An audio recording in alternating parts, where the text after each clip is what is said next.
Yeah, hi, good afternoon. So everybody has reached the class.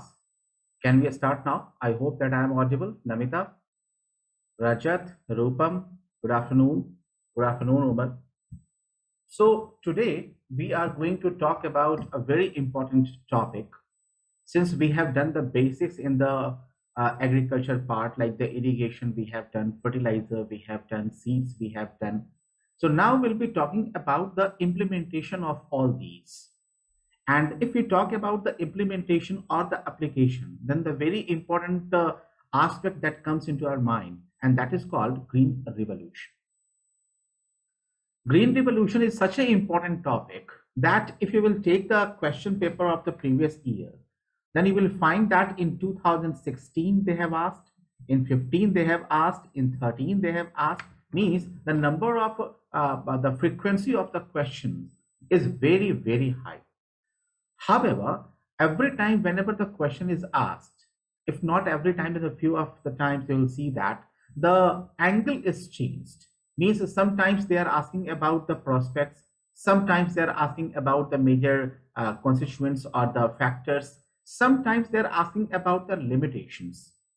Fine. And sometimes they are simply asking about, though there are the limitations, but we need to have the second green revolution. Now, this is a new concept that has been very much in news. So, first of all, we will be talking about the green revolution. And today I will take you on a voyage to understand this topic in a larger perspective. Because whatever you people have studied till now, that the green revolution and in the very basic component of the agriculture also I had talked about that what is why the green revolution was about to come, what sort of shortcomings were there, what sort of improvement we had made, and thereafter blah blah and blah. But hold on and just try to think that if somebody is supporting us due to any reason, up to which extent you can say that it is just on the humanitarian ground. Means many a times we talk about the humanism. A man, the human beings should be working for the other human beings, and this life is for everybody and all sort of things that you see.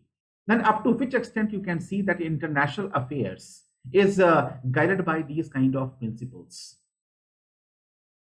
And if you understand, if you are able to make a guess that where we are heading forward, then I would like to take you back to the past around 70 years ago. What was happening at that time when the Second World War came into its completion. And thereafter, all of a sudden, the world got divided into two power blocks.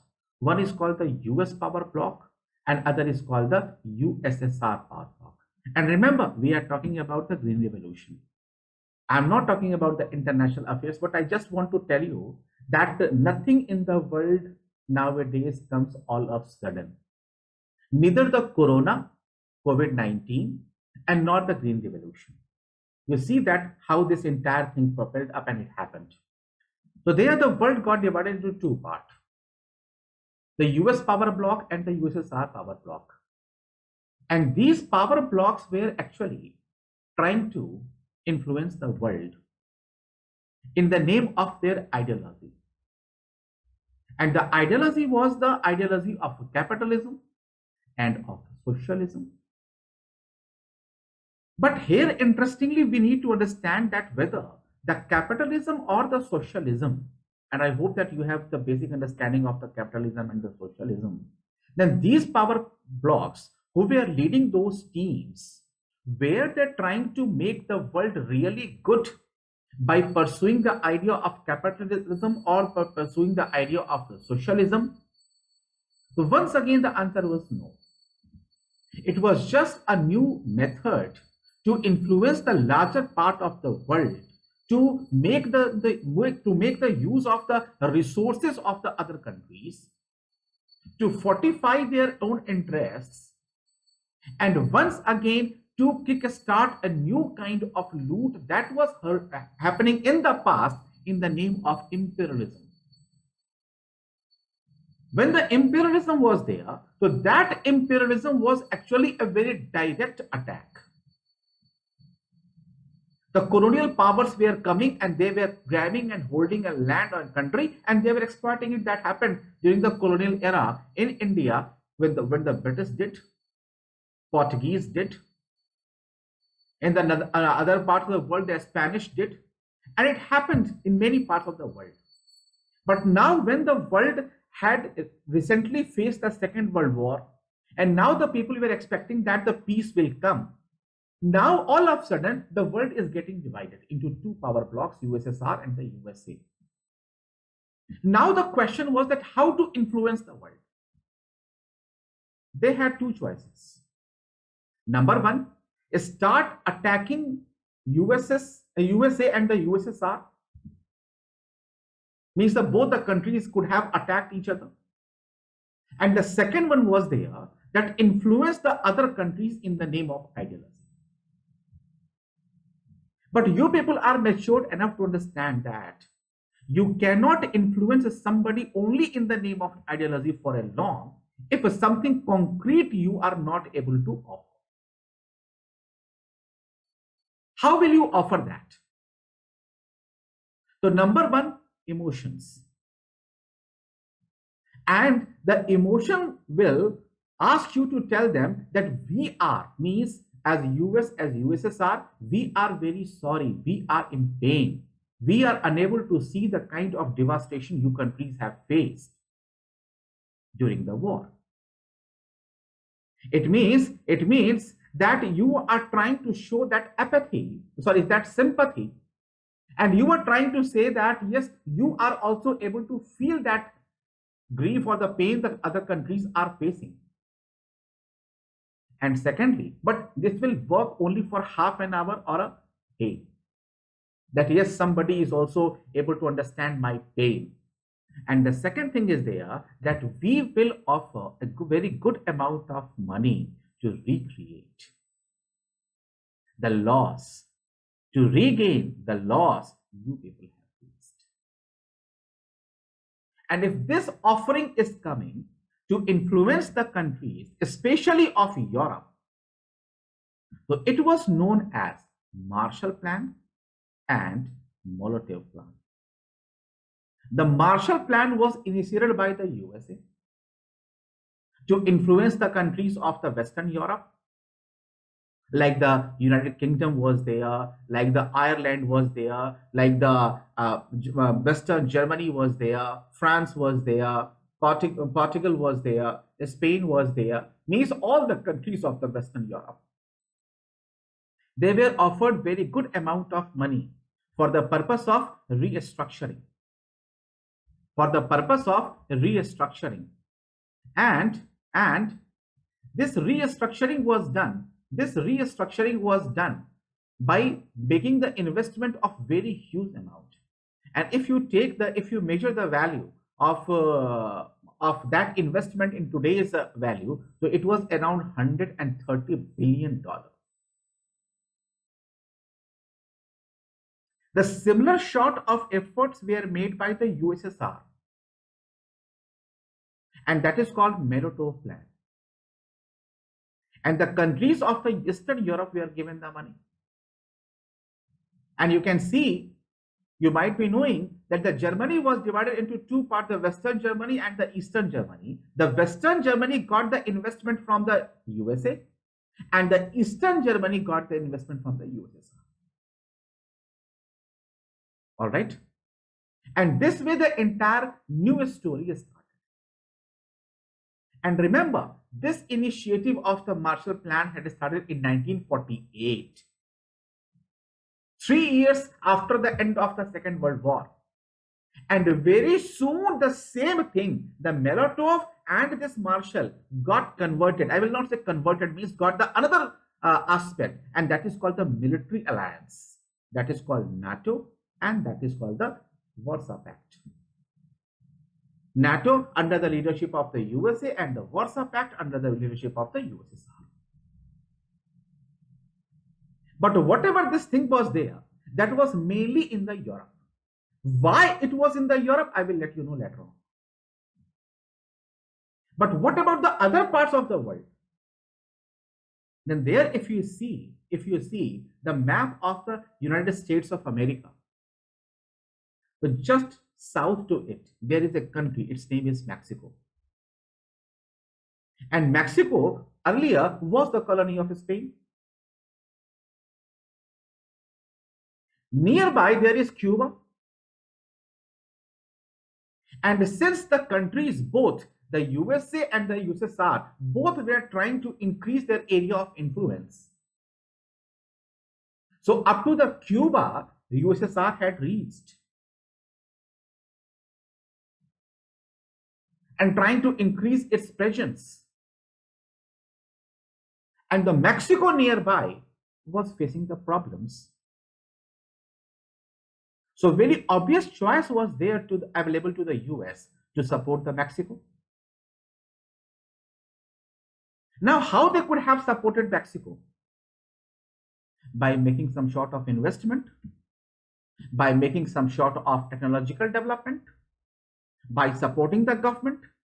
And the most important thing where the Mexico was struggling, I will show you in detail that how the topography of the Mexico is there. It is bounded by two mountain ranges, east and the west. That is called the Eastern Sierra Madre and the Western Sierra Madre, or Occidental Sierra Madre or Oriental Sierra Madre. And the northeastern part and the western part is in the extension of the desert. There you will see it is 30-35 degree latitude. So now the Mexico had only one possibility available, that if it had to support its population, and if the population had not to be taken away by the Russian communist ideology,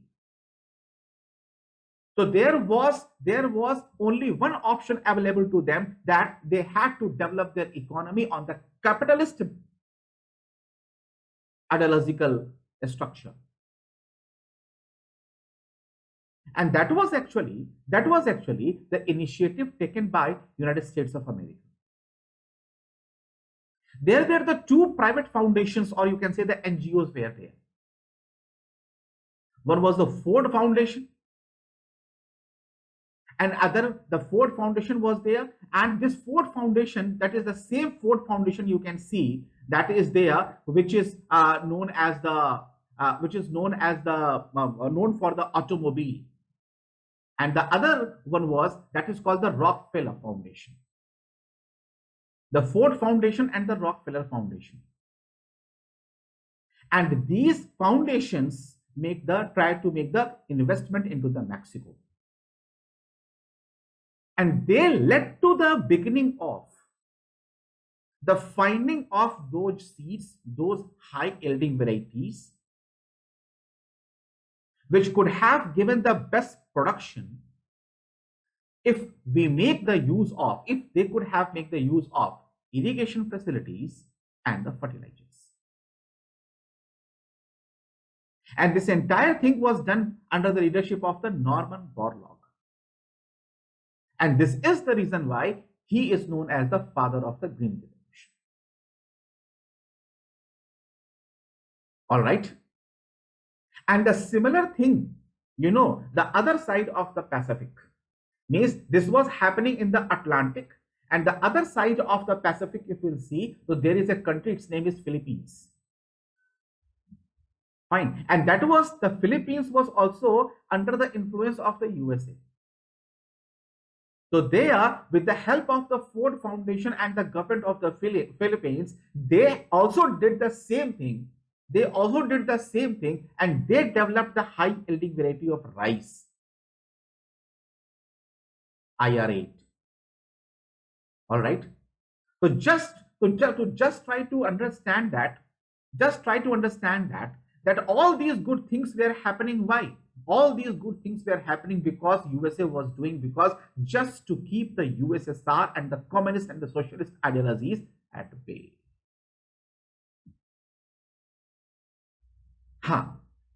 The best part was there. That what happened in the in the Mexico at the lowest scale, what happened in the Philippines at the minimum possible scale, that actually helped the entire Asia. That helped the larger part of Latin America. Today, if the Brazil is a good economy, if Argentina is a good economy, if Mexico is a good economy, if Southeast Asia, the Vietnam, the Philippines, the Indonesia, Malaysia, Thailand, our India is a good economy. So thanks to that initiative, which was taken by the United States, USA Department, USAID, USA Department, Rockefeller NGO, as well as the Ford Foundation. All right. So now in this background, try to understand that what was the situation, why this thing was developed. So now this part, one aspect I have given, let me show you that how this thing works and why only. Have you ever thought that why this kind of initiative was taken to develop the HYVs, which could be more effective if the rainfall is less and if fertilizer is required? So there you see,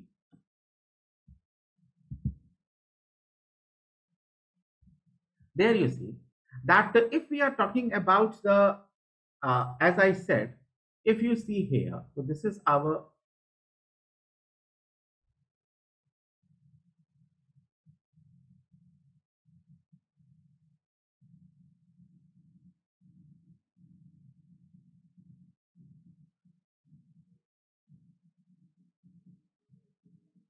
United States of America, and this is actually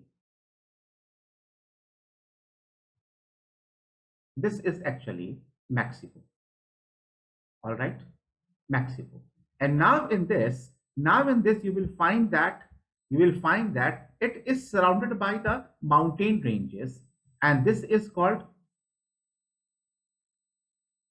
Eastern Sierra Madre, and this is called Western Sierra Madre.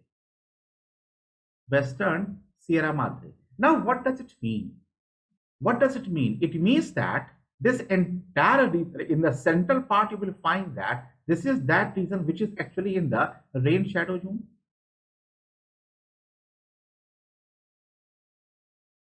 It is in the rain shadow zone.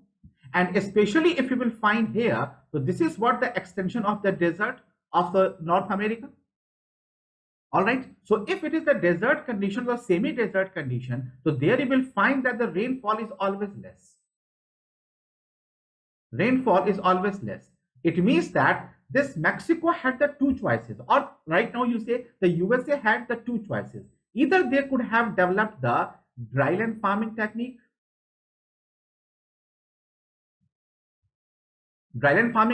or they could have developed the farming technique which can use irrigation water.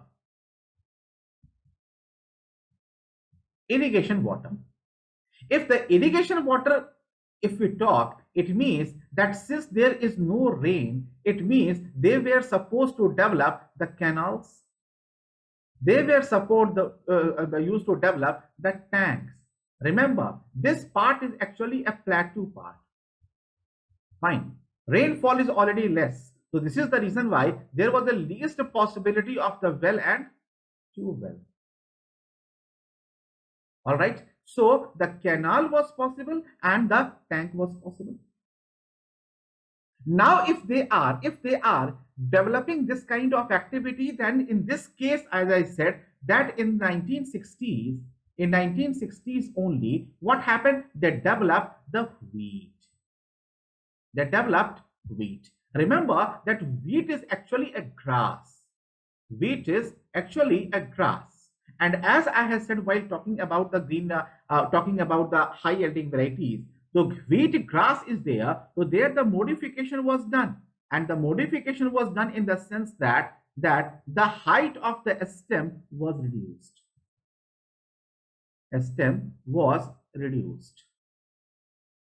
And this led to the formation of the new hybrid, and this way it became successful. The similar thing happened here the Philippines, you can see the other side, the Philippines is there. And in this Philippines, what happened? That we developed there the rice. HYV of rice. All right. Now come to the another case, and that case is known as India. Now, what was happening, the situation in India, you see.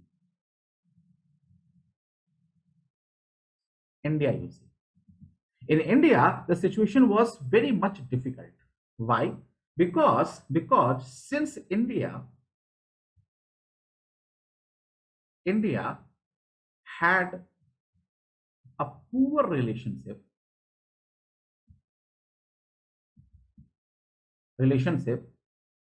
with US.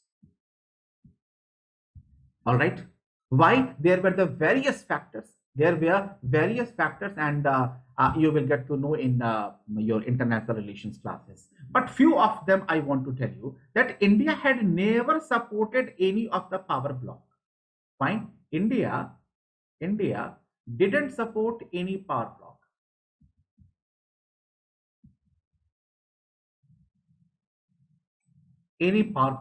But at the same time, USA rejected this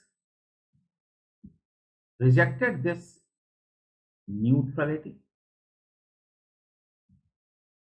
shown by India.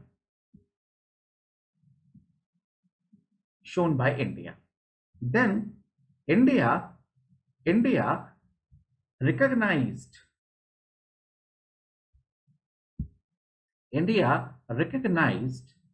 China, People's Republic of China. All right. And that was actually against the will of US.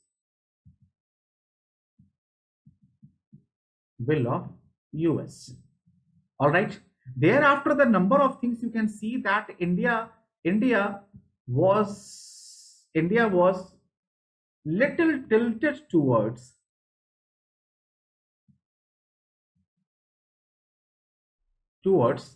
socialist idealism. More than a little, sir. Sorry? Socialist ideology. That you can say our constitution also talked about the socialism. All right. Then the economy also we opted for the mixed economy. So it was very much clear that US was not actually pleased with us. And the sanctions were imposed by the USA upon India. Fine. So this is the aspect number 1. Now you come to the aspect number 2. Aspect number 2 is there that the first 5-year plan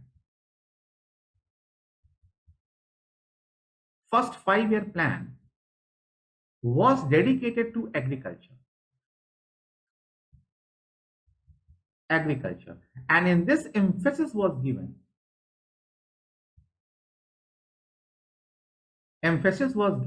on irrigation.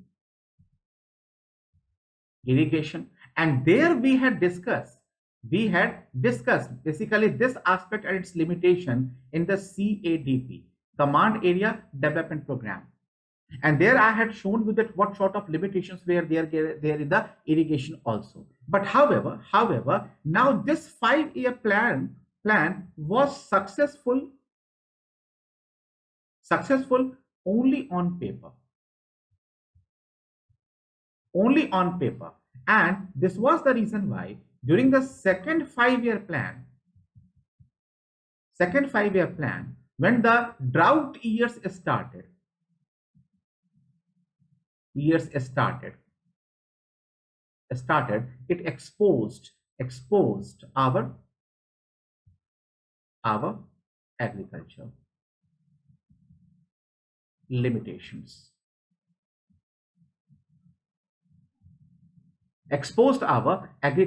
limitations. And not only this, now India had to sign the agreement, means now we were forced to make the import of. Now the food security of India security of India was compromised. Food security of India was compromised. Why? Because of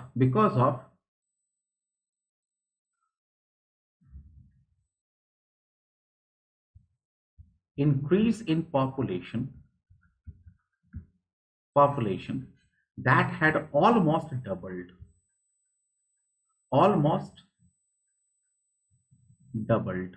Fine. And that happened between the 1951 to 1971. All right. And secondly, that the continuous drought years, 1962 China War and the 1965 Pakistan War.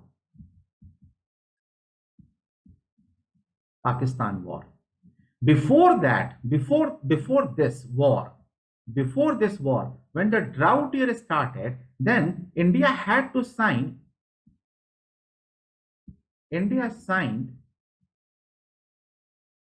PL 480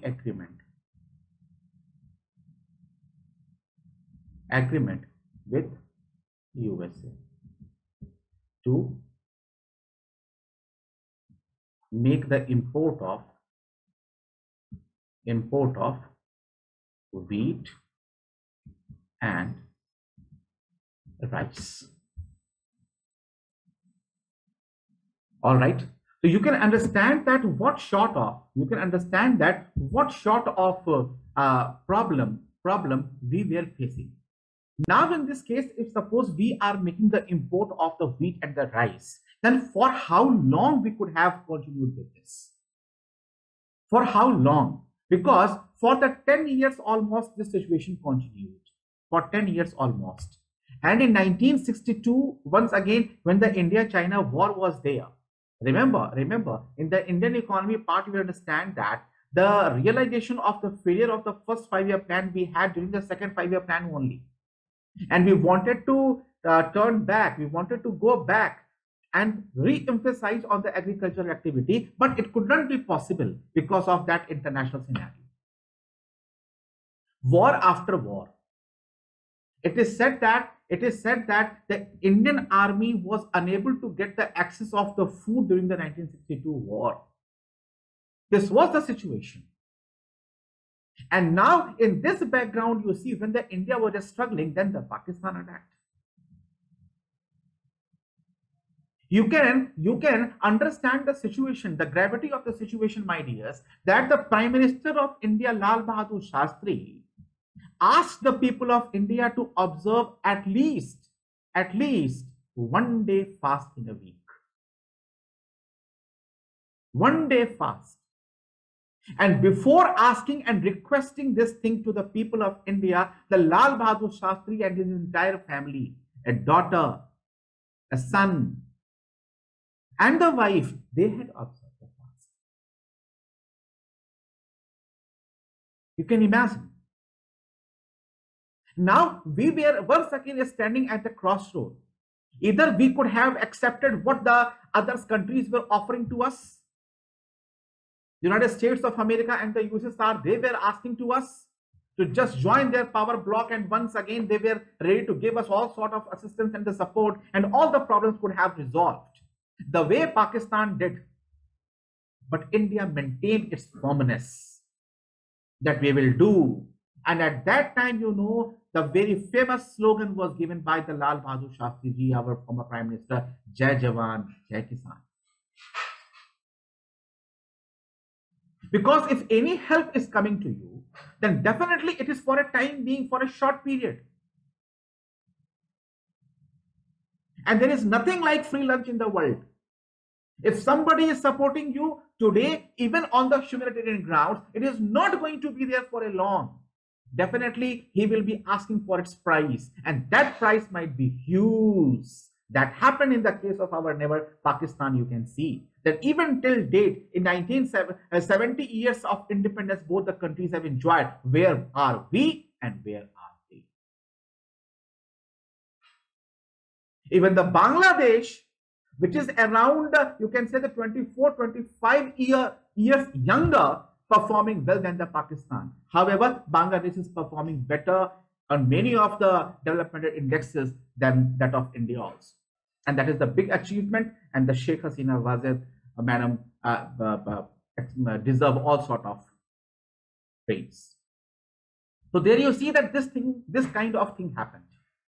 Now, in India, the problem was there that at that time, those days, in 1965, in the cabinet of the Lal Bahadur Shastri ji, the personal secretary to the Minister of Agriculture was Mr. M.S. Swaminathan. And the M.S. Swaminathan Sahab invited Norman Borlaug. And Norman Borlaug was the same scientist who had developed the HYV in the Mexico. And this was the thing actually that gave a breakthrough. Because when the Norman Borlaug and the United States and the other organizations, they accepted to support India in the developmental activities, especially agricultural developmental activities, then the things started moving in a right direction. But the question was there that how to check, how to judge that how these things, means these HYVs of the rice and the wheat, these will be working properly in the Indian conditions. Be it the edaphic conditions, soil conditions, climatic conditions, irrigation water, etc., etc. Because as I said, that for the success of these high yielding varieties, we needed a certain conditions. Means we were now not going to support and to continue the same traditional activities, agricultural activities. We had to move forward. And since the entire thing was based on the technological advancement, and that's why the Green Revolution is also called the package technology, so it had to be there in the certain specific areas. And this was the reason why the number of places were chosen in India to run the pilot project. Pilot project means that initially we were going to check that whether these HYVs, high yielding varieties, will be working in Indian conditions or not. And if you start from the east, so there is a state Bihar. In the Bihar, there was a district, its name was Shahabad district. In Uttar Pradesh, Aligarh district. In Punjab, Ludhiana. In Rajasthan, Pali. In Madhya Pradesh, Raipur, nowadays it is the part of Chhattisgarh. Then there you see in the Andhra Pradesh, Eastern Godavari district, and in Tamil Nadu, Tanjavur district. 7 states, 7 districts were chosen. And you will see that all these areas which were taken, where are those areas where the rainfall is less. Aligarh, less than 100 centimeter rainfall. Shahabad district, Southern Bihar, less than 100 centimeter rainfall. So is the case in the Punjab, so is the case in Rajasthan, so is the case everywhere. Only the Andhra Pradesh and the Tamil Nadu, these were 2 areas where the rainfall is good. Rainfall is good, and that was mainly for the purpose of the rice. And then these areas were taken. And interestingly, the HYV, high yielding varieties, performed well almost everywhere. Almost everywhere.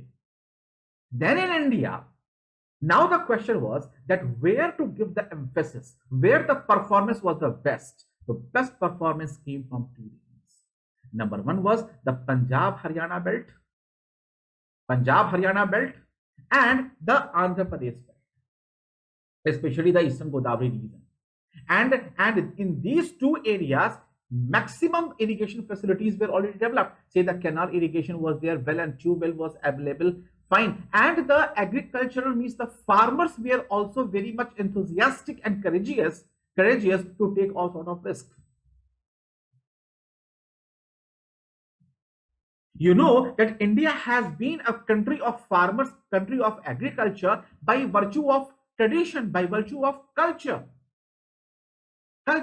So agriculture was not a new thing at all. The new thing was that what sort of new activities we are going to introduce into the agriculture. And this was the reason why the western part of Rajasthan, decided to go for it. And from there, if I show you, then you will be in a better position to understand that from there, how did it move?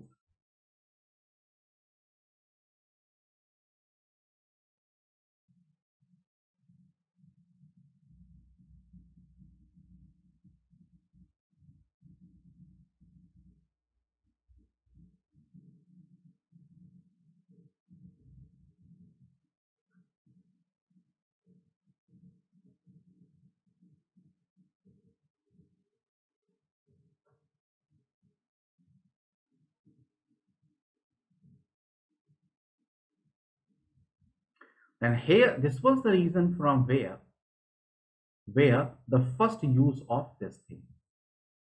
Fine. Use of HYVs. And thereafter, here it moved into Gujarat. That was in 1969. From here, it moved to this part that is called the MP, 1970.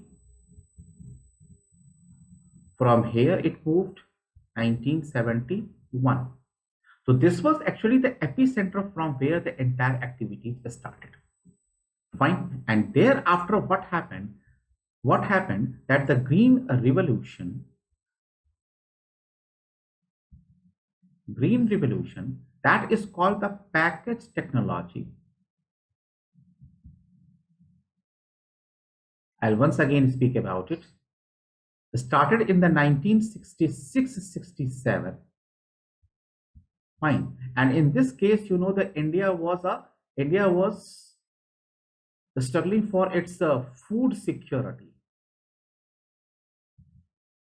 Fine. India was struggling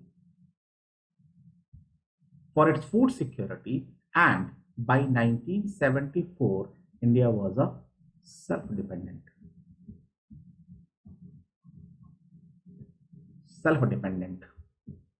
All right. And you know that in this between, there was the 1971 war. And no country could have afforded the war-like situation if the food security was compromised or still challenged. So this was actually the very big achievement of the Green Revolution. Now, if we talk about its technical aspects, then you will find that the foremost thing was the HYV. Fine, means technological aspect.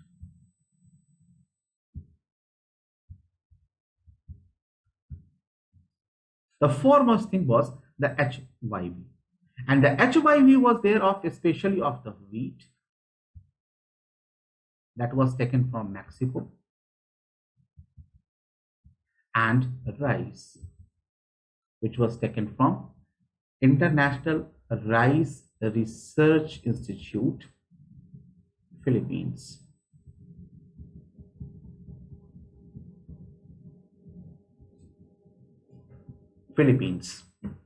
All right. There, the very interesting thing that you will find that, that if the number of things were developed here, like the rice development was there, that is called the IR8 rice in the Philippines, IR8.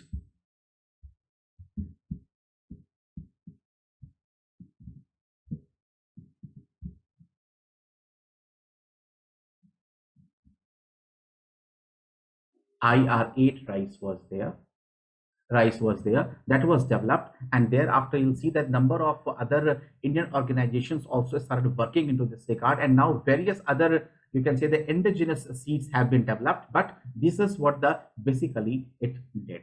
Thereafter you see I had given you the list of all those things, means the crops and their HYVs, and I hope that you people have learned. You can use that chapter also into this. Thereafter, there was the irrigation that in detail we have discussed, and thereafter, you know, after the irrigation, the heavy use of the fertilizers and the biochemicals. agrochemicals.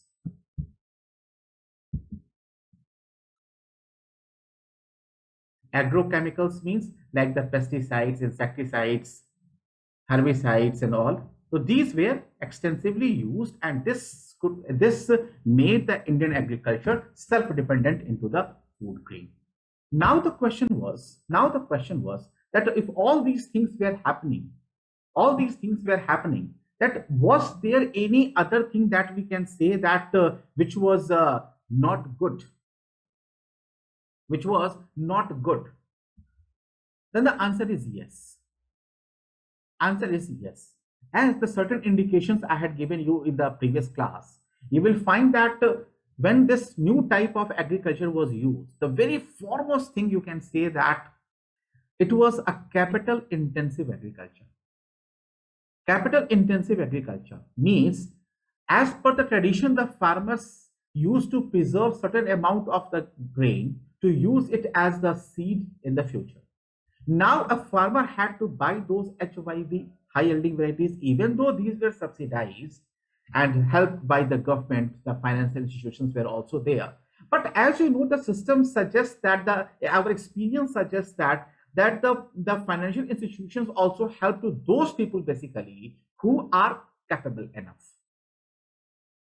Secondly, you see the use of fertilizers. Earlier, the traditional agriculture practices were always based on the manure, means the cow dung, means the kitchen waste, means the other organic waste. And now these we are trying to develop, and these we are trying to have basically the fertilizers, means NPK, nitrogen, phosphorus, and the potassium. In a good detail we had discussed in the chapter of the fertilizers. And since the farmer had to buy, and if you see the very important aspect that most of the people ignore, if you have any idea of the doing agriculture, so there you will see that the HYVs, high yielding varieties, that you will find in the bag of 50 kg. And the fertilizers also, the minimum bag size is the 50 kg. Now suppose, as per the government of India, the data they provide that around 80% farmers of the country are those farmers who have the land area less than 2 acres. And in the chapter of the land reform, we had discussed that this 2 acre of land is also not available at one place. It is divided into a number of parcels, and these parcels are actually fragmented. And if this kind of fragmentation is there, and every individual, majority of the individuals have the land less than 1 acre, half acre, quarter acre at a place, you can think about the feasibility of this kind of use of the fertilizers and the HYVs and the other sorts of the mechanization. But on the contrary, the farmers who have the land holding of 100 acres, they were very much comfortable. Not only in terms of making the investment, but also in terms of the expanding the agricultural activities. And this was the reason why only those farmers who had a very good investment capacity were benefited to their best. This is the point number one. I'm simply talking about the economic aspect. You know, the better structuring to score better in the UPSC examination, that is very much essential. And I will help you in the structuring of that also. Just let me finish my lecture first. So there you see that the number one thing that it is help to the rich farmers. But don't you think that the other economic aspect there will be that the India, which has always been a country where there is a great divide between the rich and the poor, means the India is the country of the jamindars and the small agricultural workers or the laborers, or you can say the marginal farmers, the small farmers. Though obviously it widened the gap between the rich and the poor more than ever. Agricultural sector was supposed to, or any agricultural initiative was supposed to minimize the rift, minimize the gap between the rich and the poor. But interestingly, it was widening it up. The small farmers who were not able to take any sort of benefit of this kind of initiative, they became the marginal farmers, and the marginal farmers, they became the agricultural workers. And in the given map, I have shown you that since this entire initiative started in 1960s, and that started in the western part of Rajasthan, and there, sorry, western part of Punjab and Haryana, and from there it started dispersing towards the east. It took time. What happened to those farmers? What happened to those agricultural workers who were residing in the eastern part of Uttar Pradesh and the Bihar and the Odisha and the Bengal? They simply became agricultural workers, not working in their own state, not working in their village. They were now migrants, helpless migrants. And remember, the problem of that migration which started those days, it was so vibrant, and it created that kind of culture of the migration in such a way that even during the Corona period, the people are not ready to reside in their own hometown and the villages. The impact was so deep. Because if the migrants are coming into the new area, the government will be focusing on the new area, not only in terms of the agricultural development, in terms of the other infrastructural development as well. Post-independence, the major planned cities came into India that came in the form of Chandigarh. Is there any planned city? Is there any planned city in Uttar Pradesh till date? Any planned city in Bihar till date? Why? Why? Because my dears, it is the prosperity, it is the money that attracts the attention. Today, if the Punjab and Haryana are one of the richest states in the country, and not because of their industrial activities, mainly because of the agricultural activity per se. So in that case, you can see that they should be thankful to the Green Revolution. And on the contrary, if the eastern part of India remained deprived of all sort of developmental activities, if remained deprived of all sort of agricultural developmental activities, so that is also because of this. How come?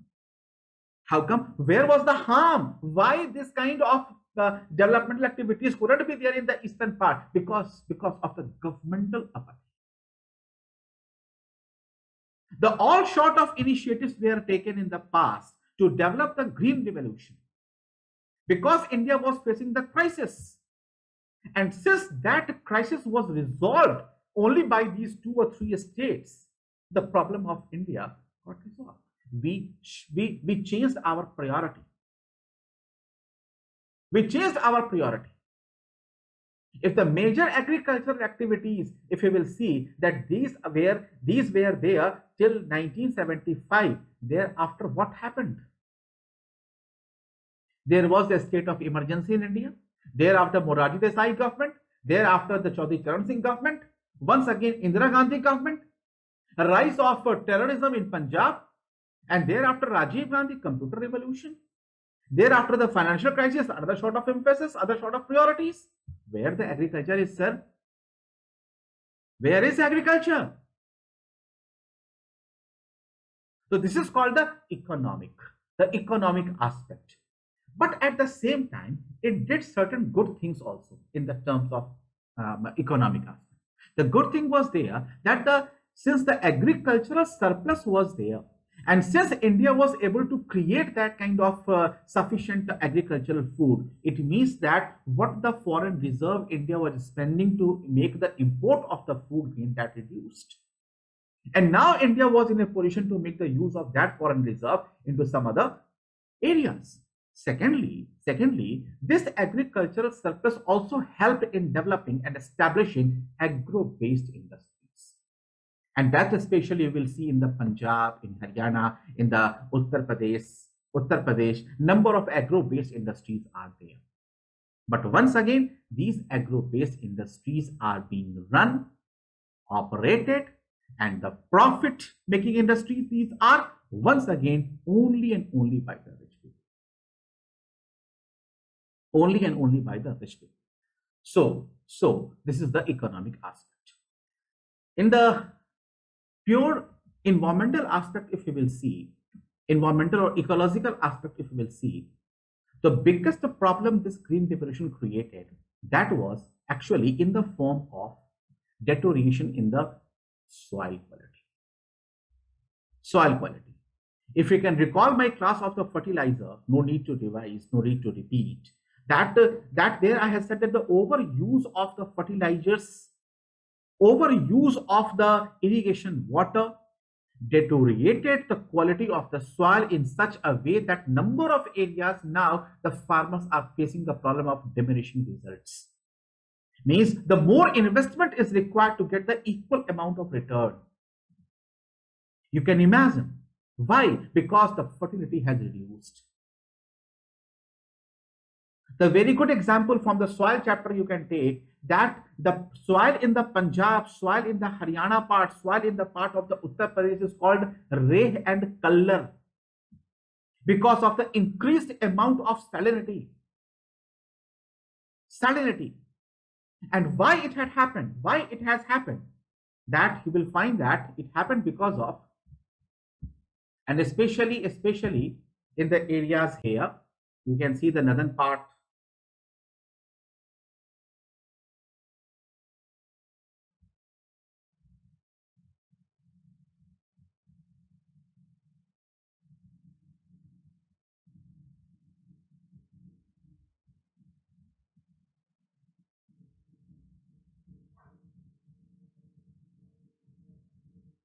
In the northern part here, you will see the soil is called Reh and Kallar. Why? Because a very simple reason is there. Okay, this is the reason of overuse of irrigation. Overuse of irrigation. Suppose if this is the soil and if the more water is there, so this water will be reaching up to this part, and when the sunlight will be there, then it will evaporate. But if the evaporation is there, then these particles will start coming upward, and these are called the salt will also come up due to capillary action.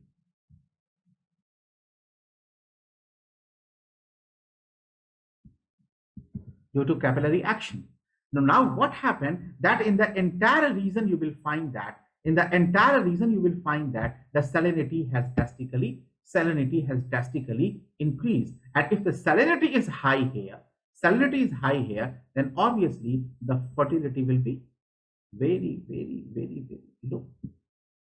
Now, the second problem you will find here that in this region, especially in the Indira Gandhi Canal region, Satluj region, there is a problem of water stagnation.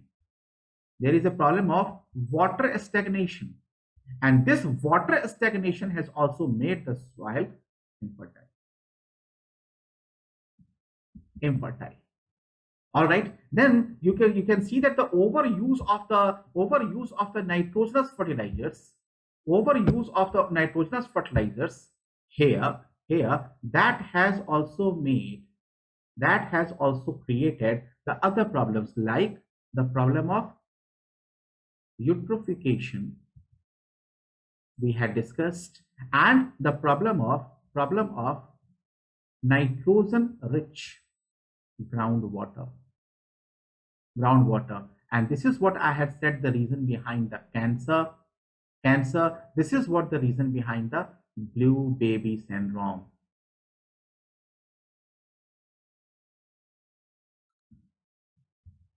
All right, this overuse of the water that has also created the problem of increased level of arsenic in the well and tube well water.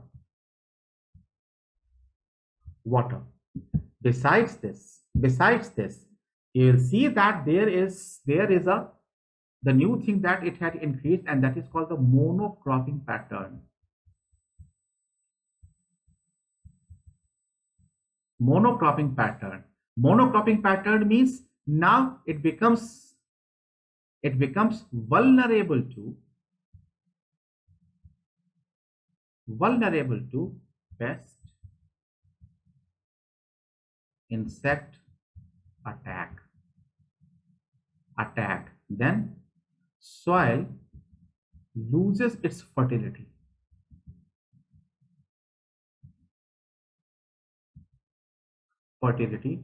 Soon. Fine. Now the rice and wheat rotation means after the rice and then there is the wheat. Every time this rotation also making soil infertile, especially the problem of zinc, problem of magnesium is there. This is the monocropping pattern. The heavy use of, you can say the heavy use of pesticides is also creating a problem. Say for example, the problem of endosulfan that happened in Kerala and Karnataka. And it is very recently, you can say in the year perhaps 2015 or 16, you will see, and that led to the death of many people. That is the endosulfan. Now it has been, however, it has been banned. Fine. DDT, that is a kind of a chemical that is used as a pest controller, and that has also a very negative impact on the human body because it doesn't dilute or dissolve in water. Fine. It dissolves in fat, and this way it is creating the problem. That you can say the problem in the ecosystem. The economic problem I said, once again, just I am mentioning so that you'll be able to make your notes. Number one was there that it made the entire activity capital intensive,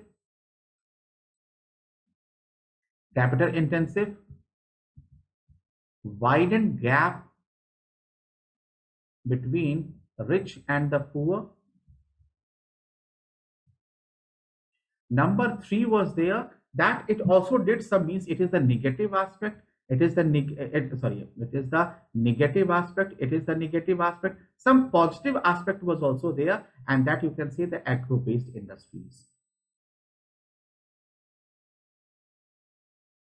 industries. All right. Now the social aspect.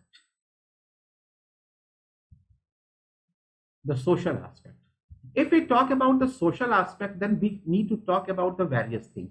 Say for example, gender issue. You will ask me, sir, how come the gender issue is there? So remember, if we talk about the gender issue, so that is also means if any sort of agriculture activity is there or any sort of developmental activity is there, so that should be equally benefiting to the men and the women. All right, but this entire green revolution was mainly into the favor of the men. Means be it the agriculture worker, priority in the migration. I will show you it didn't happen in the white revolution. So it is a very important point that you need to understand. Thirdly, you see that these were the people who decided that what to do. You can see the kind of the zamindari system and the gender biasness, especially the people of the Western Uttar Pradesh and the Haryana have. However, there is a great improvement. In all sort of these parameters. But yes, at that time it was. Thirdly, you see that it triggered basically a huge current of migrants. Now, these migrants are there, means the point from where they come out, point of origin, you can see. The point of origin of the migration is there. Suppose if it is the Bihar, if it is the Uttar Pradesh, so in this case, there was always a shortage. Of workforce. Why? Because the larger part of the workforce that came out to Punjab and Haryana. All right. And in the area of destination, destination, now there is always a surplus of workforce, and if the surplus of workforce is there, then obviously the income comes down, income decreases. I hope you agree.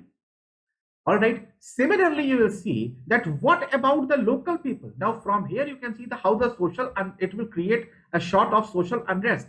That what about the local people? So there you see that if the income is less, and income, whatever the income is there, that is being taken by these migrants, then what about the local people, and especially which local? You can see that a small farmer, and you can see about the agricultural or the marginal farmers. So these were those youths which became highly dissatisfied, and this dissatisfaction was also one cause among the many behind the extremism in Punjab, that supported Khalistan. One cause. Because if you have to create this kind of disturbance in any state or a country, you need to have a dissatisfied youth in a very good number, and that happened. Say for example, similarly it is happening nowadays in the Naxal area, the dissatisfied youth. So that is a sort of social aspect of this. But do you think that it created only the problems? Then no, it also helped in. It also helped, means the social aspect has also some benefits. Fine, benefits. And that you can see that it came in the form of better social harmony.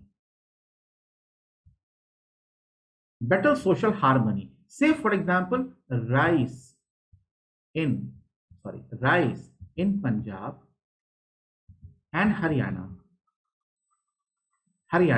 and wheat in Bihar and eastern UP.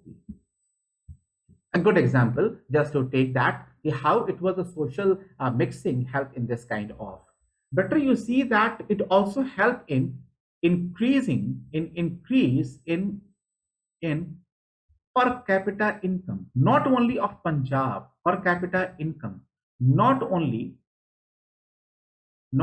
of the GR belt, GRB, but also in Bihar and UP, eastern UP especially. So it had the social benefits, social advantages also. I hope it is clear to everybody. Please raise your point if you have any doubt. We will be resolving that, and then we'll be moving ahead. Sir, gender issue समझ में नहीं आया. One second, beta.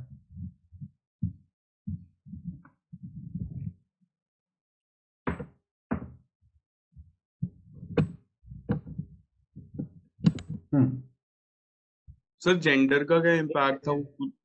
हाँ, अब बोलिए. Gender का क्या impact था वो समझ में नहीं आ रहा. जेंडर का इम्पैक्ट क्या था, आप इस बात को लेके देखेंगे कि अगर मान लीजिए कि आप कोई भी एक्टिविटी हम कर रहे हैं, say for example if the software industry is there, तो in the software industry what you will say कि which gender is dominating.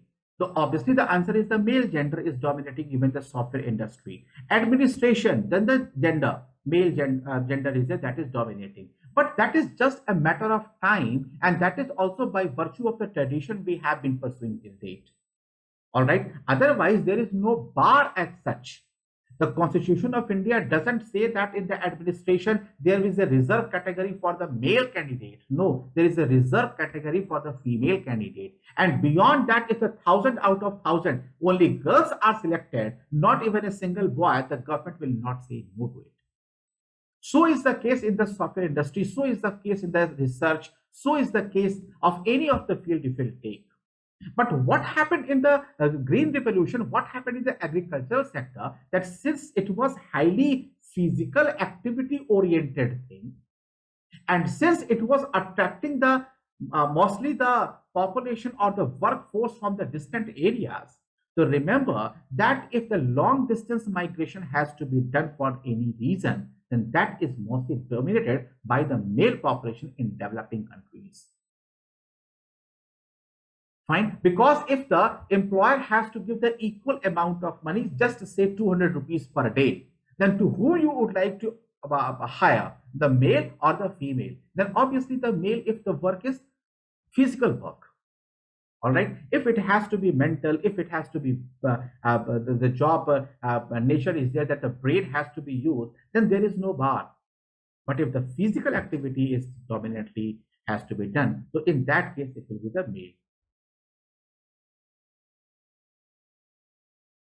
I'm coming, Rajat. So who had asked this question? Who had asked this question that the gender bias is not clear? I did, sir. What's your name? Rajveer. Rajveer. Okay, Rajveer. So now is it clear now? Yes, sir. And Rajveer, it will become more clear when we'll be talking about the white revolution. There you will see that in white revolution, once again, the physical activities are there. Means if we are going for the cow rearing, if we have the buffalo rearing, if we have to do the milking, once again it is a physical activity, but the migration is not. All right, every worker, every person is getting a shot of activity to perform at her home. And this is the reason why the white revolution, which is called the the milk revolution in the country, had the greatest advantage over the green revolution. That it was the revolution in the field of agriculture that brought parity in true sense, not the green revolution. Rajveer, clear? Yes, sir. All right. Now the Rajat has said the increase or decrease in the income that leads to the extremists in the Punjab, and that part is not clear. Rajat, you see that if you have to run, if you have to somehow create a sort of atmosphere of discomfort, of dissatisfaction, so if you are feeling that, it will not bring any sort of change. If you are feeling that, it will not make you automatically a leader.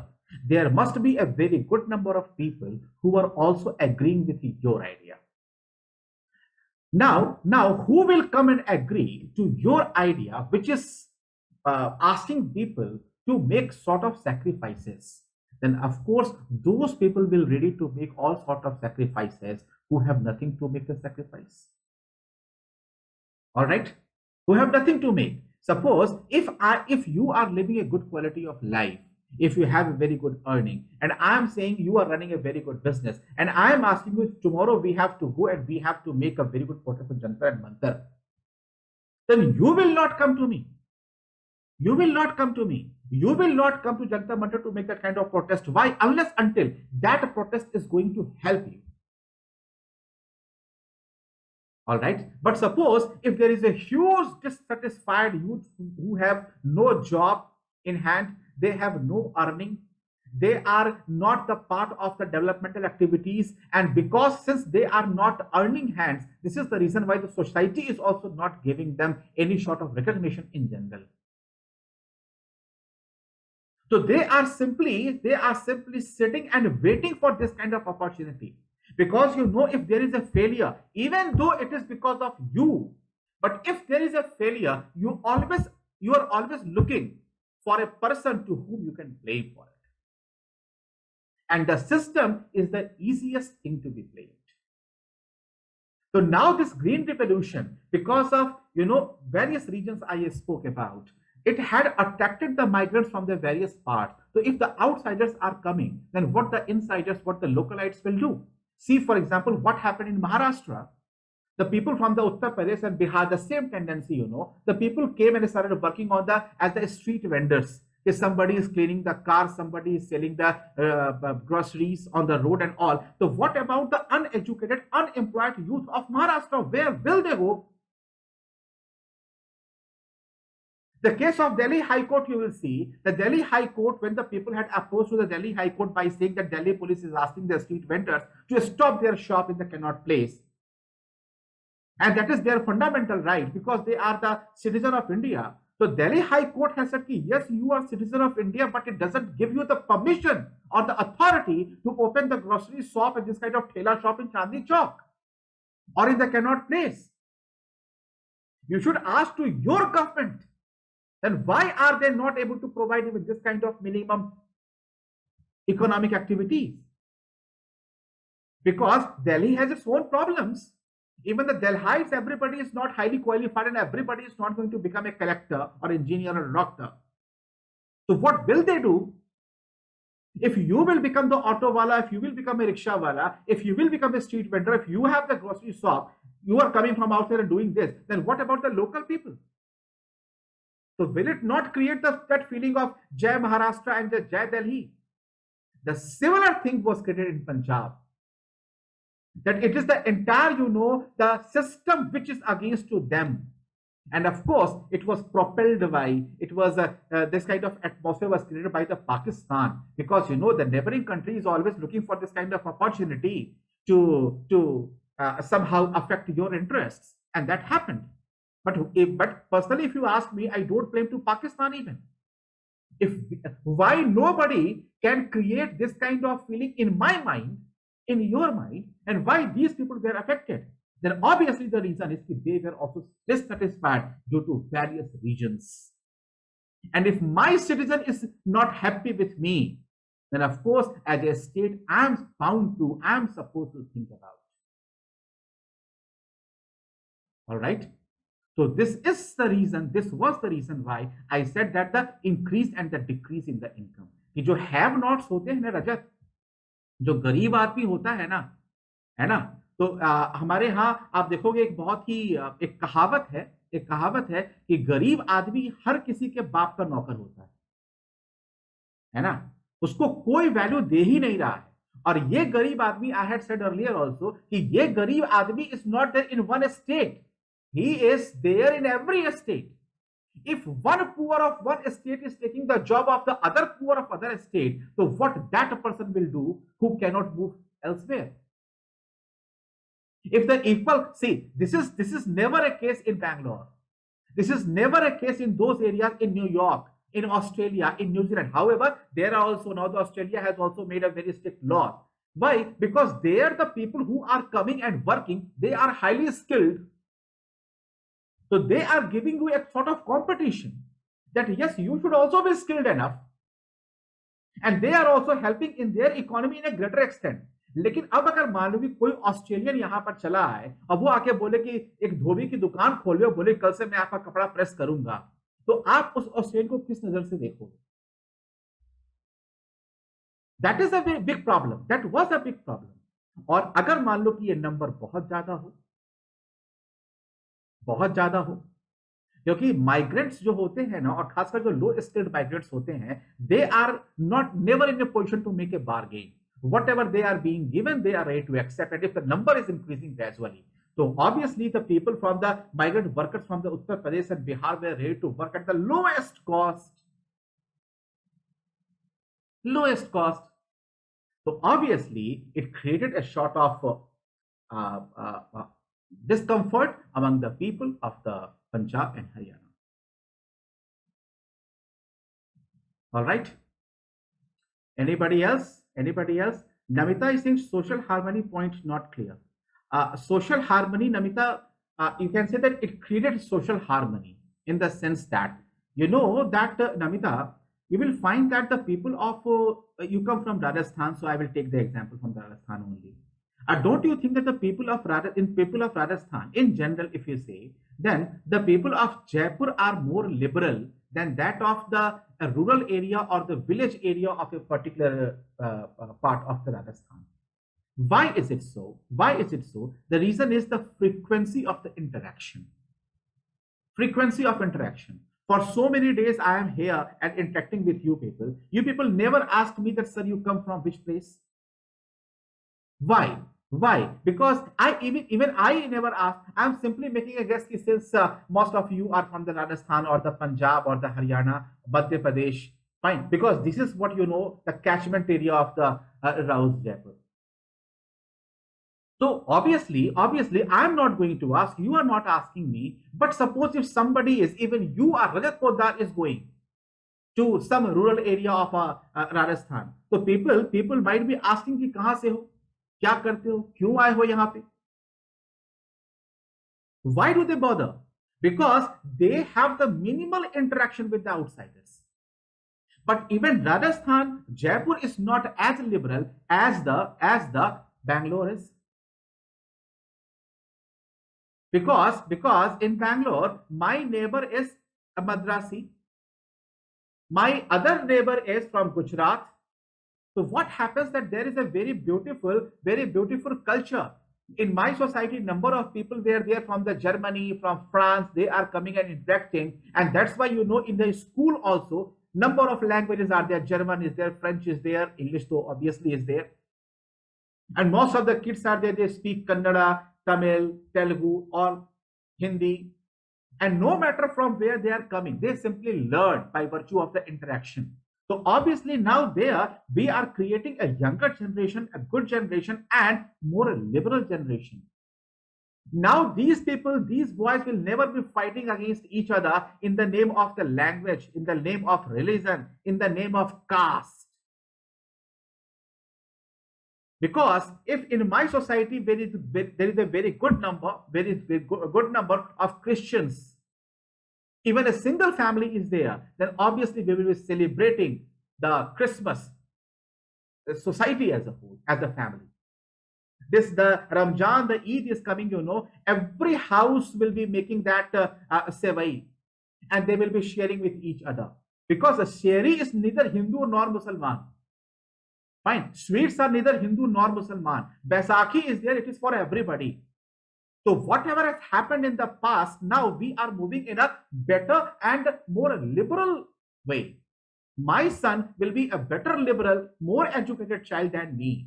And I am better than my father. And this is the society goes up. Isn't it? Here, you will be asking if a boy is talking with a girl, you will see, acha, why they are talking, what happened? Fine. If somebody is coming and for the rentals, the landlord asks you, "Bhaiya, tumhari shaadi ho chuki hai?" In Delhi, you'll see that many students are there, they face the problem. No girl will come, no boy will come. Are why, amma? Why? But this is the culture. This is the culture they have been living in. But now nobody asks now in Mumbai, in Bangalore. That is called cosmopolitan. Cosmopolitan is not something only which has the physical meaning. That has actually psychological meaning. Fine. You respect the others out of their work, the services they are extending to the society. All right. So this is called the social harmony. आज आपकी date में देखोगे Namita, now many people are there. आप सबसे अच्छा example मैं बार बार देता हूँ सोशल हार्मनी का, और वो है सिख कम्युनिटी. जैन्स भी हैं, सिख भी हैं. सिख इसलिए क्योंकि वो बहुत ही फ्रिक्वेंटली आप इंटरेक्ट करते हैं. You come to Delhi, in Delhi if you go to any shop, please don't mind अगर मेरा एग्जाम्पल तुम्हें अच्छा न लगे तो प्लीज डोंट माइंड. मैं बस आउट ऑफ एक्सपीरियंस तुम्हें बता रहा हूँ. दो शॉप्स हैं, एक पे है एक बंदा पंजाबी है ना, पंजाबी मीन्स सिख, और दूसरे पे एक बंदा हरियाणा का है. प्लीज डोंट माइंड, मैं बार बार कह रहा हूं. अब जो हरियाणा का है उसकी भी शॉप है, मान लो कि वो चेयर वगैरह की शॉप है. जैसे एक लड़का आता है कोई बाहर से, तो वो ही wants to buy that stuff, chair लेनी है, कॉट लेनी है, all that. Now you are going and interacting with the Punjabi, that Sikh person. He will say आओ जी बैठो बैठो, क्या चाहिए, लो पानी पियो. Why he is offering that water, glass of water? That has also a cost, na? But he will offer you, no matter you will buy or not, he will offer you that water. Now he will be showing this thing and this thing, and you can make a very good bargain. Fine. And then finally he will make a deal.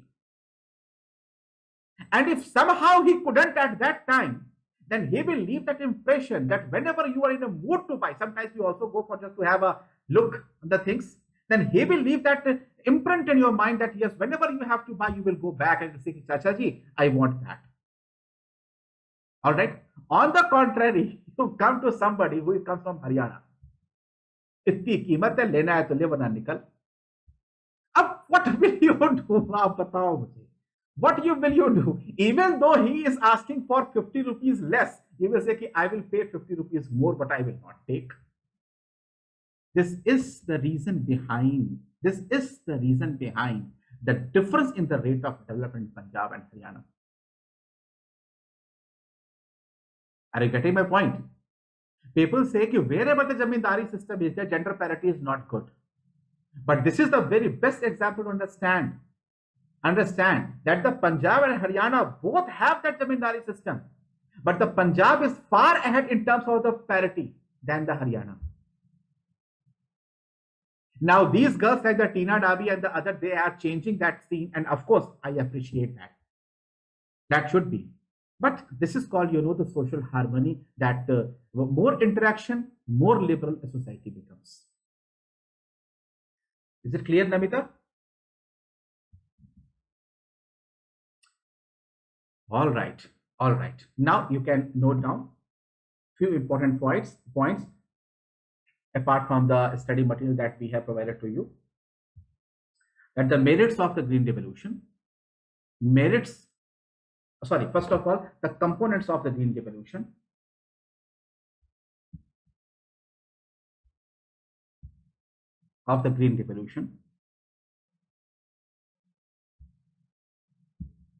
Number one is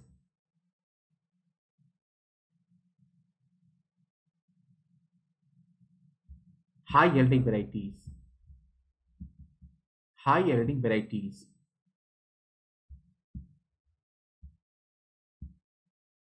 In high yielding varieties, number one, wheat.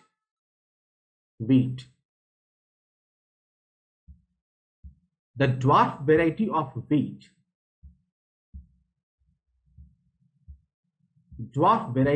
wheat was developed by Norman Borlaug, Norman, Borlaug, B-O-R-L-A-U-G, Norman Borlaug, in Mexico. Norman Borlaug in Mexico.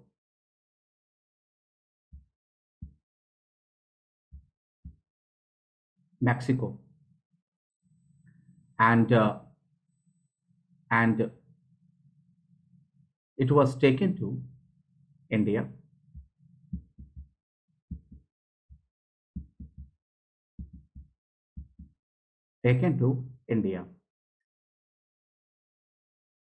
To start Green Revolution.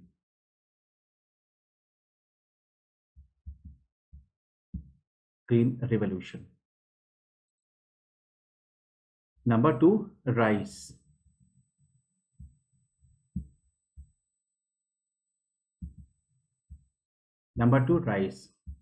It was developed in the Philippines.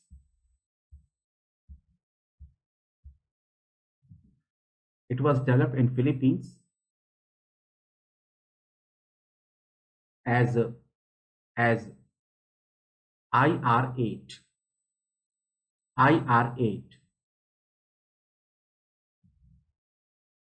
It was the outcome of the crossbreeding.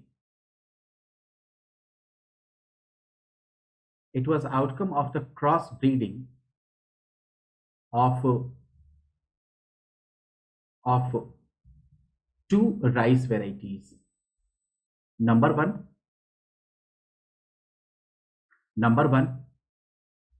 write the spelling D-double-E, D for daddy, D-double-E dash G-E-O dash W-double-O dash Gen, G-E-N, and PETA, P-E-T-A, and PETA. So these were the rice varieties which were crossbred to develop the IR8. Thereafter, pulses. Number three was the pulse.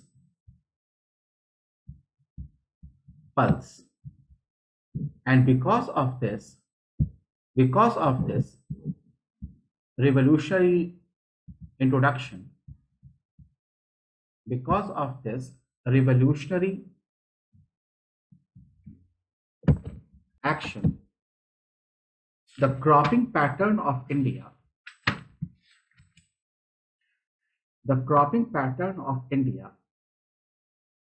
got changed.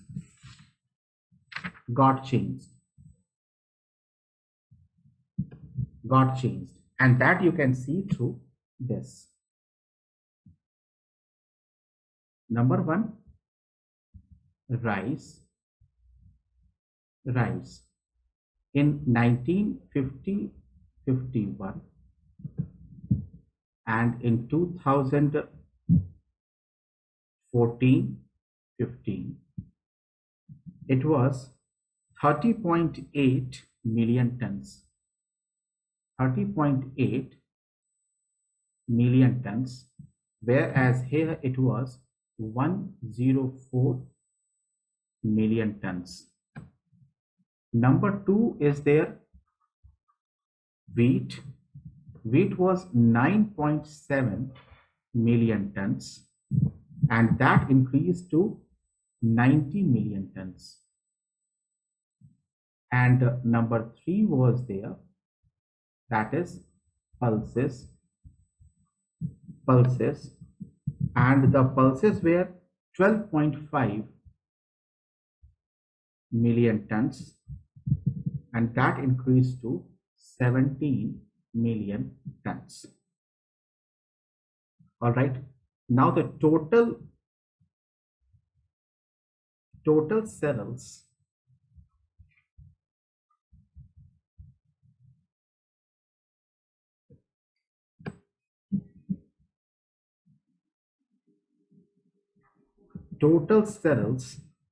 were 78 million ton, and from there it increased 342 million tons. All right, this is, you know, the change in the production of the cells. Now you can, if by making a simple comparison, you can see, by making a simple comparison, you can see that how it has changed the entire scenario. You'll find that the rice, it was 30.8,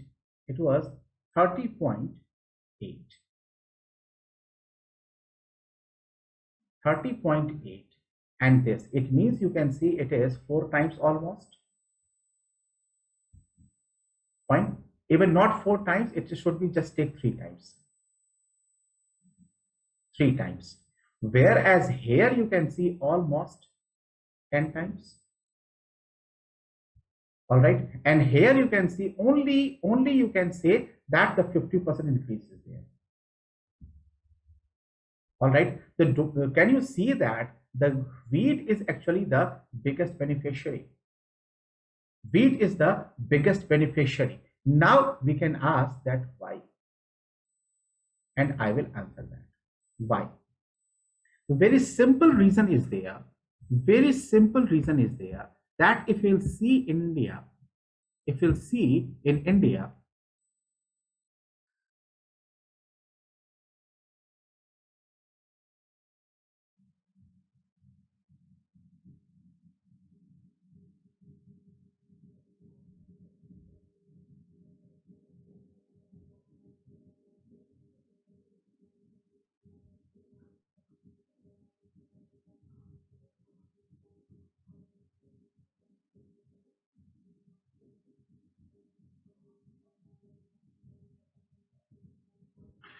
you will find that except certain areas, you can see that if we divide it this way,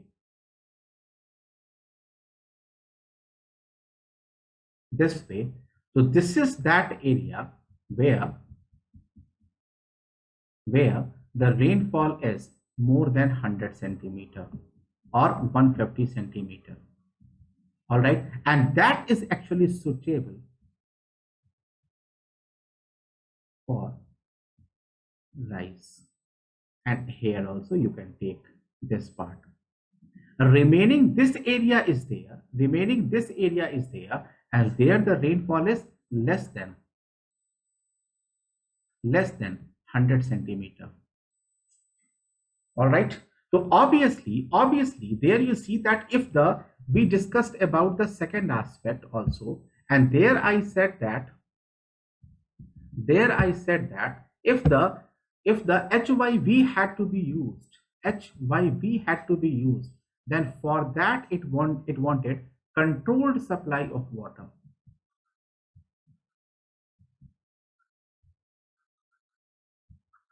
Controlled supply of water, and here it is rainfall, and the rainfall is never a controlled supply of water. Fine, never it is controlled. Why? Because of timing. Spatial means the location. Fine, all these are disturbed. Fine, amount, how much rainfall this year, that is also disturbed. So this was the reason why the rice had this kind of thing, but it was very difficult to make the use of controlled supply of water. And secondly, it wanted fertilizer, and the fertilizer to dissolve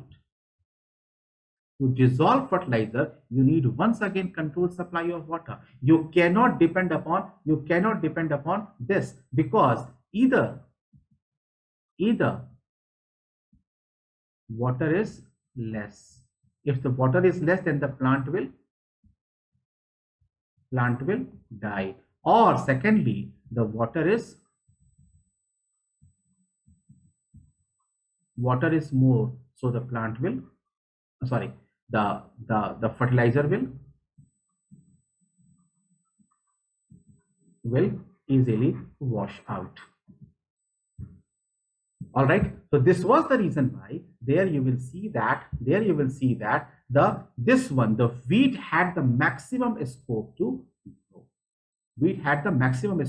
grow. And this is also the reason why the second green revolution talks about this.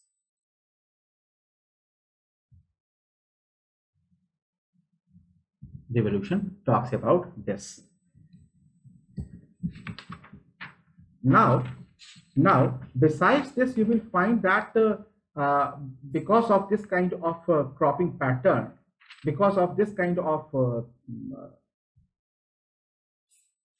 use of HYVs, we had the maximum production of the wheat, and it started changing. It started because of this wheat. It started undermining of other crops. क्योंकि rainfall जितना है उसी में आप देखना यहाँ पे like jowar, bajra, all that lost its significance.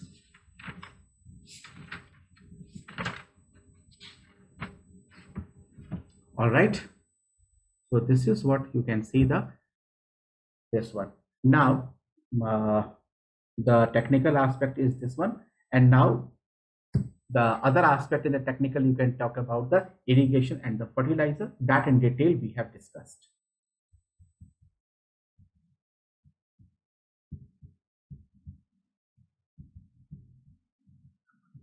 Irrigation and fertilizer we had discussed in detail in the previous lectures. That was lecture number 1, 2, 3, and 4. In 4 lectures we have talked about this thing. So now let us talk about the second green revolution. Achha, sorry, one more thing. Now let us talk about the question they have asked. The one question is that you can note down and you can try to answer. That the green revolution was, note down, the green revolution was neither green nor a revolution. Neither green nor a revolution.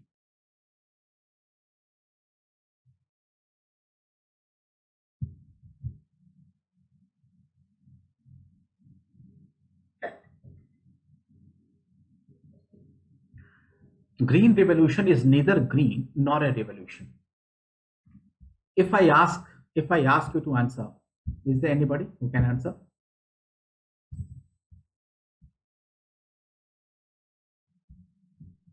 Sir, it surely wasn't green, but I think it was a revolution. Okay, so you have to give the answer.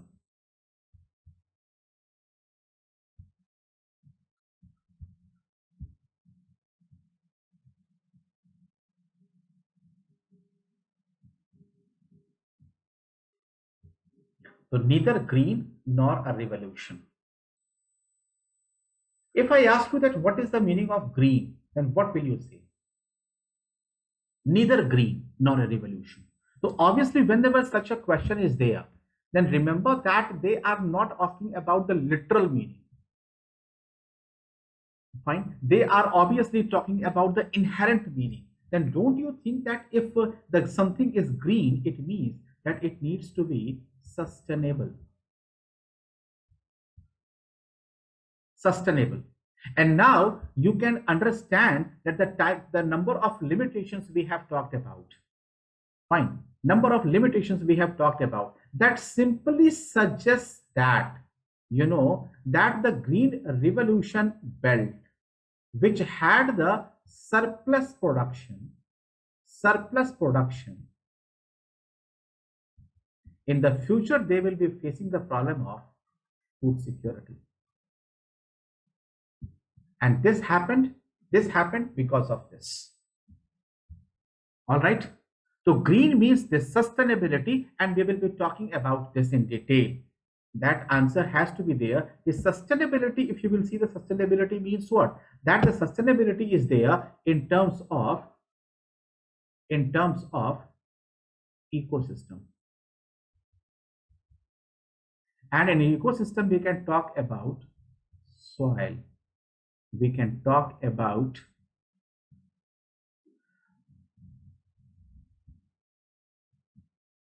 seed varieties.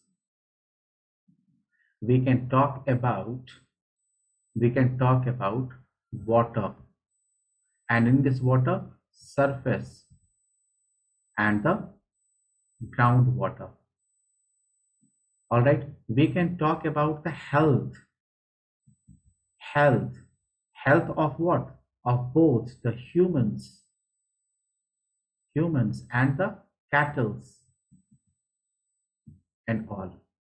So this is the one part that is called the ecosystem. Then you talk about the economic aspect. And remember the economic aspects. If you have to bring the peace in a region, always remember, nowhere, wherever you are, or the disturbances or the problems you are facing, so if the peace has to come, so there we need to have the parity. Fine. The parity doesn't mean, once again, that if the two persons are there, so both should have the 50-50. Fine. It might be 55, it might be 45. It might be 60, it might be 40, but you cannot say that one has the 90 and other has the 10. So parity will never be there. All right. Then thereafter you see that if the society has to be there, in economy you can see that the agriculture, which is for everybody,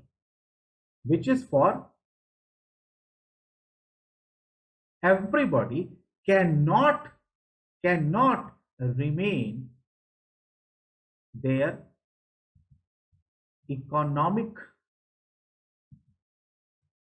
capacity or the financial capacity.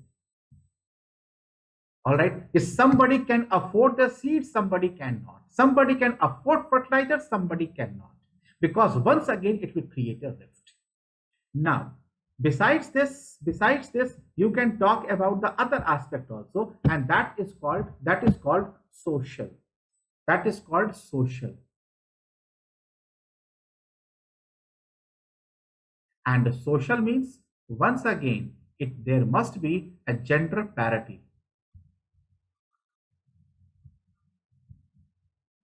Gender parity. Fine. There must be caste parity, religious parity. You can see the zamindari system in the country. Zamindari or the zameen or the land has always been under the control of the few. You can say the feudal castes. Fine. You can take, for example, this part, the Thakurs are there, Jats are there, the Gujars are there, Jats are there. Only these are. What about the other castes? What about the other people? Fine. So it should be human. Now, the second aspect is there, that whether is it wise to call it a revolution. So there you can see the Rajbir is saying, yes, sir, it might not be green, but yes, it was a revolution. So Rajbir, from you only I am asking that how do you define a revolution? Now, sir, if you interpret it in the sense of Russian Revolution, then it wasn't a revolution because it did not create any social structural changes. But if you think of it as a revolutionary thing that happened in Indian history that made us secure in the sense of food security, and that in that sense it was a revolution. Good. Acha. So in that sense, if you talk about anything, so first of all, try to understand the very basic definition of the revolution. Very basic thing of the revolution. Have you ever thought that why Indian national movement is called a movement?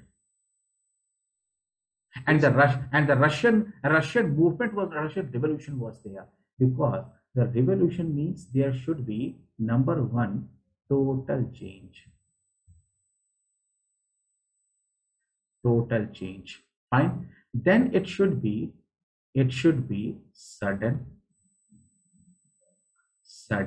and their impact should be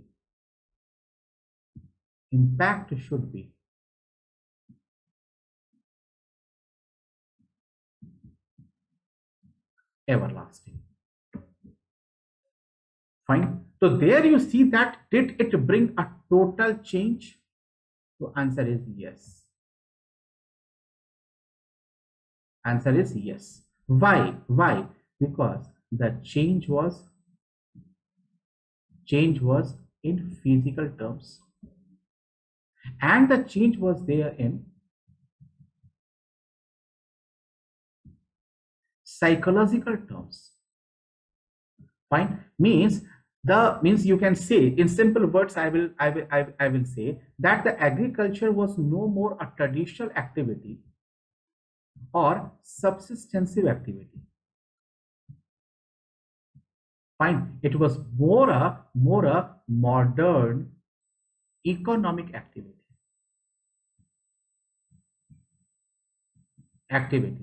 Even today, if you will see that if many of the IITians, many of the IIMs, many of the students who have studied from the MITs or the MNIT, your Rajasthan also, many engineers and the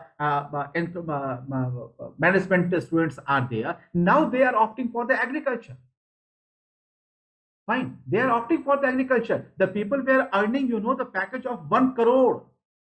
And now they are going for this. So who said that it could also be a very good alternative, not only as a career, as a responsibility, as a crusader, as a person who can bring the change. All right. And suppose why this is trending nowadays. Obviously, the society is the slowest moving thing in the world. Slowest moving thing in the world. है ना? आप देखो जरा सा, in the history you talk about the Romeo and Juliet, you talk about the Syrian Farhad, and there in the movie you cry, you appreciate, but on the ground in Haryana you hang the couple on the tree branches. Is it not a very surprising thing? For me, no, it is not, because it is really a very slow moving thing. But suppose if something good is happening in the society, then obviously that good is always initiated, is always led by someone who defines the life in a new way, that the money matters but cannot matter beyond a certain limit. The happiness comes from inside. Nothing lies if somebody is earning 5 crore rupees per month while working in the United States in a company, and somebody who is earning 50,000 rupees with his near and dear one in the near proximate. All right. Of course, it takes time. Shuru mein, the people will call him a bewkoof. Call him a bewkoof. But the best part is there that these people have proved their guts, have proved their nuts. That yes, they have the ability and the courage to win the world. They are in a position to earn 5 crore. Now they are living. Now they are living that. And now they are joining this sort of society, this kind of societal development. Remember, this is the reason why these have always been the kings who changed the narrative, be it the Lord Buddha, be it the Jain Mahavir. If they are saying ki what lies in the monetary world, you accept them. But if the beggar is saying, you will not. So this is, the hardship or the mentality of the society that changed slowly. But yes, it is changing now. And this is the reason why India needs those successful people who have proved their ability in some other field. And now they are entering into this agricultural sector. All right. And ab ye jo courage hai na to bring the changes, that is definitely, we should be thankful to the Green Revolution. Now the question is whether was it sudden? So sudden here, everything, the meaning of the sudden changes thing to thing. Say, for example, all of a sudden I hear the sound. That might be in the fraction of a second. But here, for the change in the mindset, both in the physical terms and the psychological term, if the India is a beggar country or the depending upon others in 1960s, and it becomes a self-dependent in 1974 and exporter by 1980s, definitely, my dear, that is called sudden. Now the last point is there, that impact should be everlasting. This is the only area, as Rajbir rightly had said, that this is one area, fine. This is one area where this green revolution was not able to. क्योंकि ये जो impact है, अगर हम इसको everlasting मान भी लेना, तो that is more negative than the positive. That is more negative than the positive. And remember, even the Russian Revolution has the negative things. Arey, my dear, even the French Revolution had the negative thing. Have you ever thought that why Napoleon could not win? The history says that Napoleon was a child of the Russian Revolution, but he could not win also because of the Russian Revolution.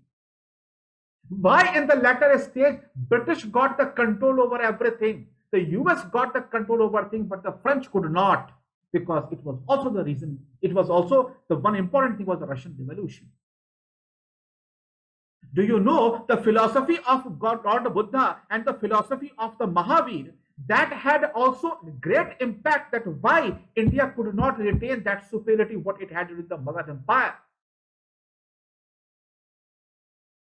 what it had during the Gupta Empire.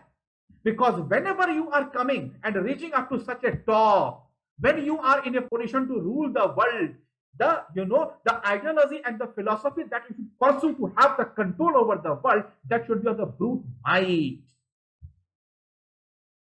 There you don't have the luxury to turn your face towards the philosophical ideology. Are you getting my point? A very good example you can take from the Bill Gates, a great philanthropist. But if he does the philanthropy, then before that he is a proved successful businessman. And even today he proved that. And what happened during the French Revolution? That everybody is equal. Everybody is free. Everybody is liberal. Then who is ruling to whom? Who is ruling to whom? There must be somebody to rule the others. And whosoever is ruling, that must feel that yes, I am superior to them and I am born to rule them. This ideology, that mindset is necessary. During the Magadha Empire, when the Ashoka was at peak, Chandragupta speak, they took the retirement by saying that yes, life mein rakha kya hai? It is the immortal thing. The truth, that pleasure, the moksha is immortal, rest everything is mortal. So by having this kind of idea, you are also making your empire mortal. Are you getting? तो negative तो उसका भी है, negative सब किसी का होता है, लेकिन जो ग्रीन रिवॉल्यूशन का जो नेगेटिव हुआ, number is more. Are you getting?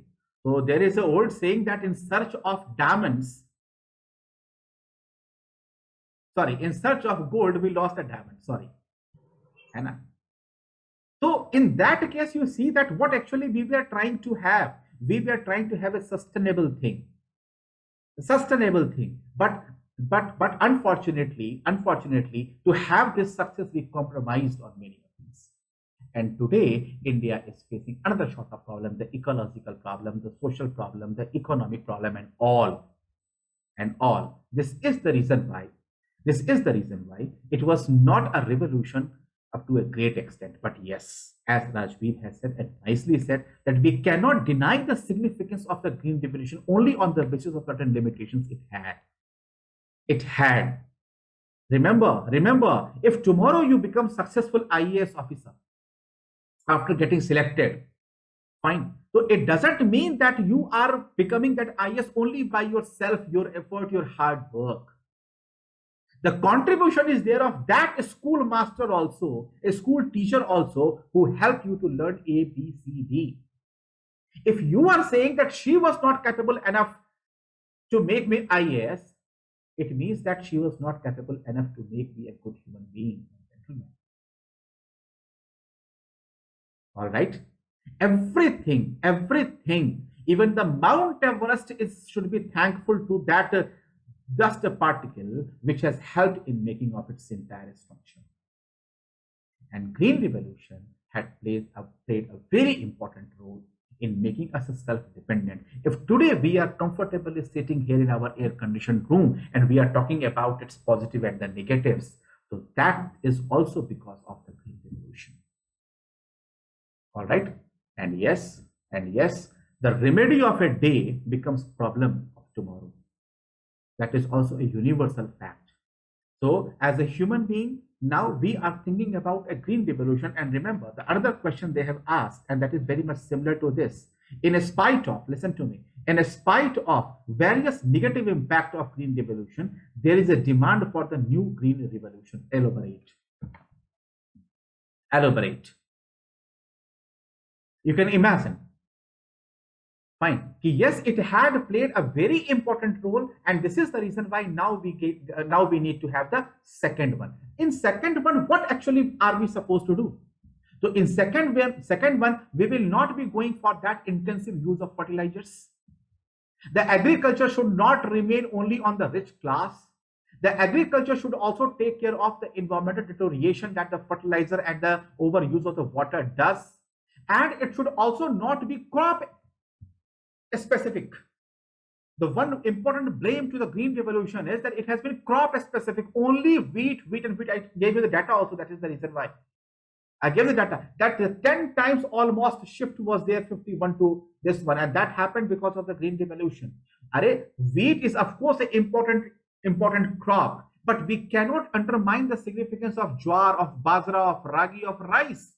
That is also a stable crop for the many larger part of society. In fact, if you will take the wheat belt of India, so that is mostly the Punjab, Haryana, Western Uttar Pradesh, and the parts of Maharashtra. Remaining certain part of Rajasthan also. Remaining rest of the part is there, that is the ragi, jowar, bajra, rice. That need to be understood, that need to be respected. So as I always keep saying that the very basic thing. Yes, Rajat. So what in future we should do, that is what the green revolution, second green revolution we are talking about. So there you see that the very basic thing of the being literate or educated is being humble. And the humble to ourselves also, humble to nature also, humble to others also.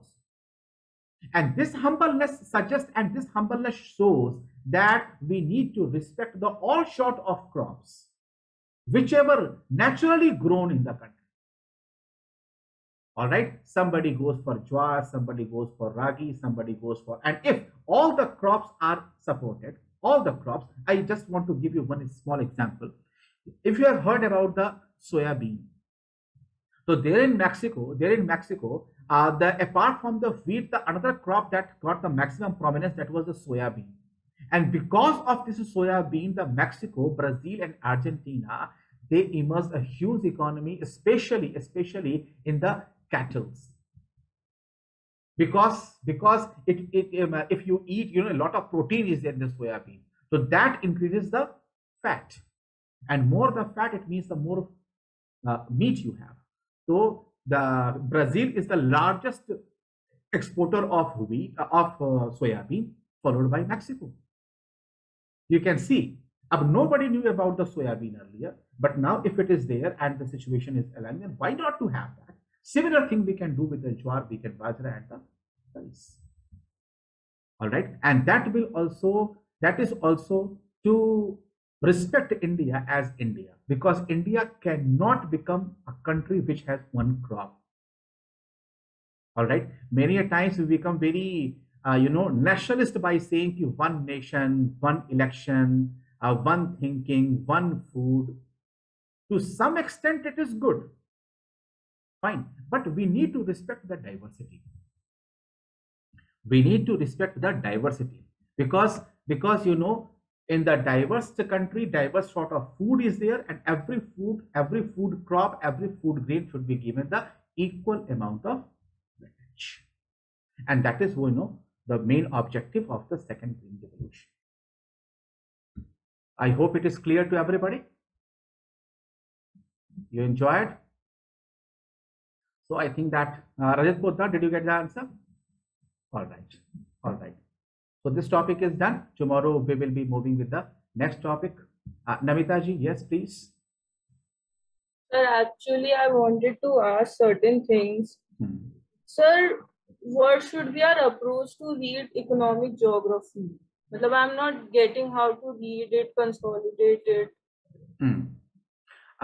See, the best part of the economic geography is there that the questions, you will see that these are very straightforward.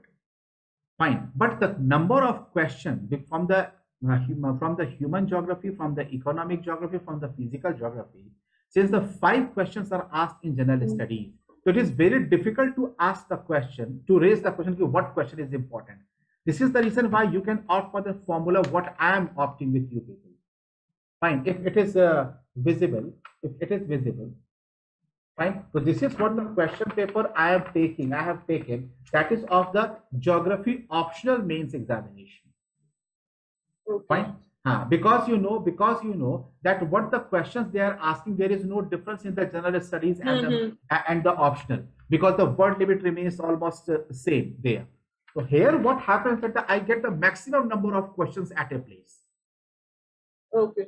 Fine. If the good question bank I am using, it means that like in the Green Revolution, I have taken almost every angle. So no angle is left. It is always easy to answer now in 200 words or 150 words, whichever the 200 words only. All right. Okay. So you should also do the same thing. Whenever you are reading before reading a particular topic, say the agriculture or the industry or so, just try to have a look on the question asked in the previous years. Okay. All right. Now for this lecture I have taken, and I can easily answer, the questions that I have from since 2008 to 2019. Now there is not even a single question asked from the Green Revolution or the agriculture till now what we have done, which you will not be able to answer. Okay. All right. Otherwise, you will be moving like an unguided missile. You are flying, but you do not know that where to. All right. Okay, sir. All right. And sir, we have been writing answers, but how to get them evaluated? like of the Indian you do one thing. You can put that answer. You just make the scan of that and put on the answer on the platform.